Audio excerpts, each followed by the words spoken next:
संतोष देशमुख हत्या प्रकरणात 7 मागण्यांसाठी मस्साजोग ग्रामस्थांचं अन्नत्याग आंदोलन. जरांगे पाटीलही उपस्थित राहणार. मागण्यांची दखल न घेतल्यास 2 दिवसांनंतर पाणी पिणं देखील बंद करण्याचा इशारा. राज्यभरात 9 लाख लाडक्या बहिणींचं अनुदान बंद. छाननी प्रक्रियेदरम्यान लाभार्थ्यांची संख्या घटली. सरकारचे 1620 कोटी वाचले. एकापेक्षा जास्त योजनेच्या लाभार्थी महिलांना वगळलं. एकनाथ शिंदेंनी सुरू केलेल्या योजना बंद होणार नाहीत, मात्र यापुढे नवीन योजना सुरू करता येणार नाहीत. मंत्री प्रताप सरनाईक यांचं वक्तव्य.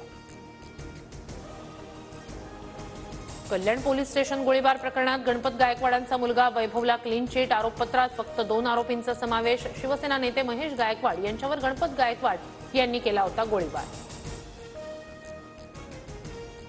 जीवे मारण्याची धमकी आल्याचा इतिहास अभ्यासक इंद्रजित सावंत यांचा आरोप. प्रशांत कोरटकर नावाच्या व्यक्तीकडून जीवे मारण्याची धमकी दिल्याचा दावा. मुख्यमंत्री फडणवीसांकडून पोलीस अधीक्षकांना चौकशीचे आदेश. इंद्रजित सावंत यांचे आरोप प्रशांत कोरटकर यांनी फेटाळले. सावंतांसोबत ओळख नाही, त्यांचा फोन नंबरही नाही.